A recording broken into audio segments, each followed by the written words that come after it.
سلام بچه‌ها، خیلی خوش اومدید به یه ویدیو دیگه. توی این ویدیو میخوام بهتون آموزش بدم که چجوری توی گوشی با همون گوشی که دارید سوژه‌تون رو توی تامنیلا روتوش کنید و لباسش رو سیاه کنید که توی خیلی از تامنیلا و هایلایت زدن لباس سیاه همونطور که می‌بینید بهتر هایلایت رو میگیره و میشینه روش. و زیاد حرف نمیزنم. اگه از ویدیوهای ادیت و اینا خوشتون میاد کانال منو ساب کنید و این ویدیو رو لایک کنید. بریم سراغ ویدیو.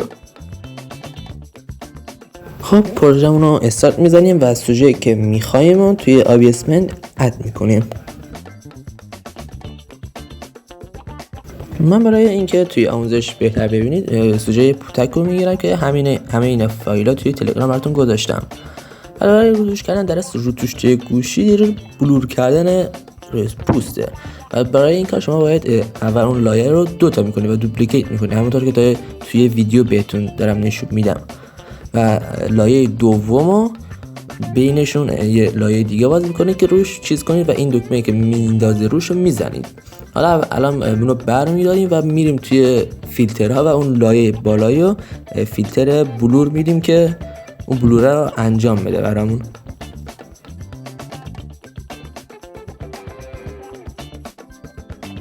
قسمت بلور اون اولیه رو میگیرید و میذارید روش و این چیز که میاد توی حدوداً 15 الی 20 پیکسل بذارید. به نظرم که خیلی بهتر میگیره بلور رو و زیاد خیلی مصنوعی طور نمیاد و این دوگانه که گفتم میزنید و میاد توی لایه وسطی و این براشی که توی ABS Paint هست خود ABS Paint داره رو میگیرید.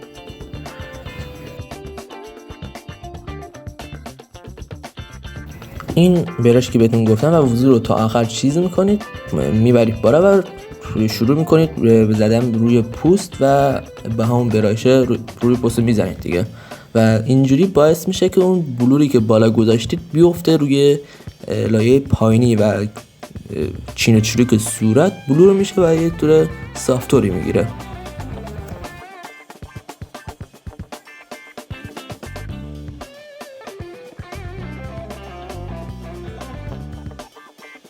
ولی به این نکته توجه داشته باید که نباید زیاد روی ابروها و جایی که مو داره رو نباید زیاد بزنید که یه جور خیلی مصنوعی طوری میگیره. ولی اگر خواستید میتونید بزنید همونطور که میبینید سمت چپ چیز شده روتوش شده ولی سمت راست نشده. فرقش رو یه لحظه دیدید که نشون دادم و همین دیگه باید همه جا رو اینجوری بکنید و آره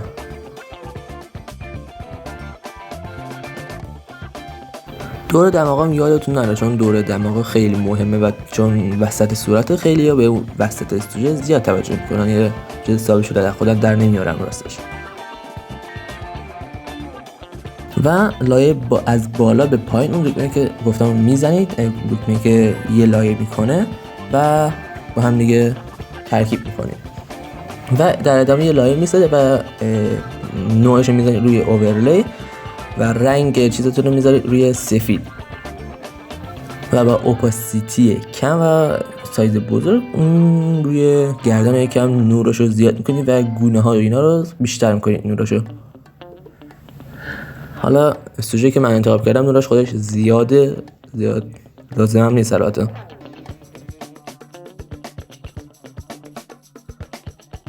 خب این میشه از روتوش کردن. بریم برای سیاه کردن لباس.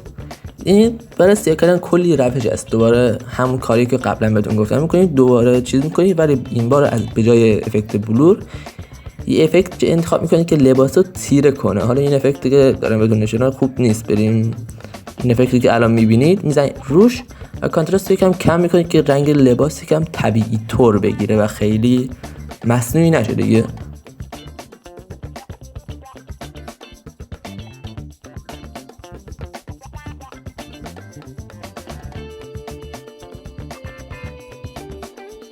اوکی کنید و مثل دفعه قبل بینشون یه لایه درست میکنید و بالای میندازید روی پایینی و جایی که میخواید سیاه بشه رو با هر براشی که حالا خواستید میتونید سیاه کنید. حالا این یه روششه و یه روش دیگه هست ولی اونو یادم رفته براتون رکورد کنم. حالا من خودم بیشتر وقت از همین روش استفاده کنم و چون سوژه‌ای که خودم چیز می‌کنم بک‌گراند نداره خیلی بهتر میشینه. حالا این چون بک‌گراند داره یکم خوب نشده و من زیاد که میگن حرفه‌ای طور نزنه که زیاد دقت نکردم، ولی این میشه نتیجه کار. و اگه خوشتون اومد گفتم لایک و فالو یادتون نره، فالو میگم یا خدا، لایک و ساب یادتون نره. و اگه خواستید میتونید اینجا رو سیو کنید که حالا برای اینکه زدم دیدم خیلی زیادی سفید میشه، به خاطر همین ورش میدارم.